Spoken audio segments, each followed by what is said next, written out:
Ny mety toetry ny andro ny an-dranomasina ny sabotsy 3 Mey dia amin'ny 22 amin'ny 9 ora maraina hatramin'ny alahady 4 Mey dia amin'ny 22 amin'ny 9 ora maraina. Azo vahana indray ny tsiko atsimo manomboka ny alahady ho avy izao. Tombana ikorotana araka izany toetry ny andro any an-dranomasina any amorontsiraka afovoany andrefana atsimo andrefana ary atsimo nosy noho ny alondrano ateraka izany. Hitatra miandalana any amorontsiraka atsimo atsinana sy afovoany atsinana izany. Ahery ny ranomasina amin'ny ankapobeny. Tombana ho 3 metatra ny avon'ny onja, hatratra 3,10 metatra hatramin'ny 4 metatra ho an'ny morontsiraka atsimo andrefana sy atsimo nosy. Iseho izany ny alahady 4 Mey dia amin'ny 20 maraina eo anelanelan'ny Morimbe sy ny tanjona vohimena. Hitatra any amorontsiraka menabe sy melaka ary atsimo atsinana izany ny alina.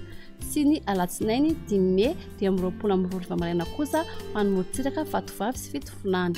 Azo fampitandremana amin'ny loko mainty ho an'ireo morontsiraka rehetra voakasika. Entanina ny rehetra mba hanaraka hatrany ny toromarika omeny manam-pahefana isa tokony. Ho an'ny morontsiraka atsinanana. Tanjona bombaomby hatrany amin'ny tanjona angotsy. Hanorana tandrivon-drahona ny maraina. Avy atsimo na atsimo atsinanana ny rivotra ka ho 30 hatramin'ny 70 km isan'ora. Hatratra 70 km isan'ora indraindray any amin'ny tapany avaratra. Anonjabe na herin-dranomasina.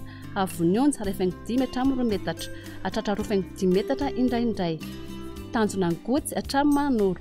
Hanorana mahalana amin'ny fiandohan'ny fepitaona. Avy atsimo ny rivotra amin'ny ankapobeny ka ho 10 hatramin'ny 20 km isan'ora. Anonjabe ny ranomasina. Avon'ny onja hanodidina 5 hatramin'ny 2 metatra. Manoratra ny taolanaro. Hanorana any atsimo farafangana manomboka ny alina. Avy avaratra na faratsinanana ny rivotra ka ho 10 hatramin'ny 20 km isan'ora. Hatratra 30 km isan'ora indraindray any atsimo vaingan-drano. Avy atsimo kosa izany eo anelanelan'ny farafangana sy taolanaro ka ho 10 hatramin'ny 20 km isan'ora amin'ny faran'ny fepitaona. Anonjabe ny ranomasina. Avon'ny onja 5 hatramin'ny 2 metatra. Taolanaro hatrany amin'ny tanjona vohimena. Hanorana tandrivon-drahona amin'ny ankapobeny. Avy avaratranana ny rivotra ka ho 10 hatramin'ny 20 km isan'ora. Ary avy atsimo miandalana izany ny atoandro ka ho 20 hatramin'ny 30 km isan'ora.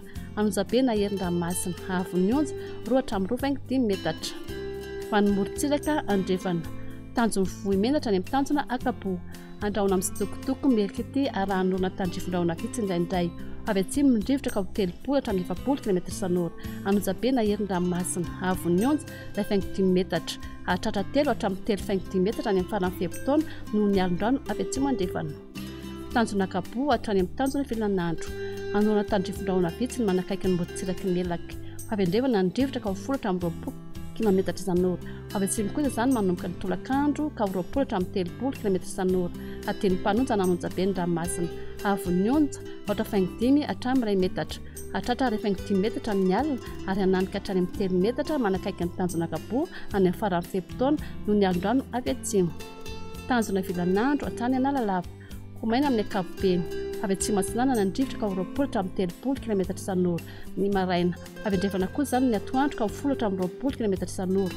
Ho toy ny ranomasina. Avon'ny onja 5 hatramin'ny 1 metatra. Analalava hatrany amin'ny tanjona bombaomby. Hanorana tandrivon-drahona vitsy manakaiky ny nosy be ny alina. Iovaova mitsoka ny rivotra ka ho 10 km isan'ora. Ho toy ny dimy mpanonja ny ranomasina. Avon'ny onja 2 hatramin'ny 1 metatra.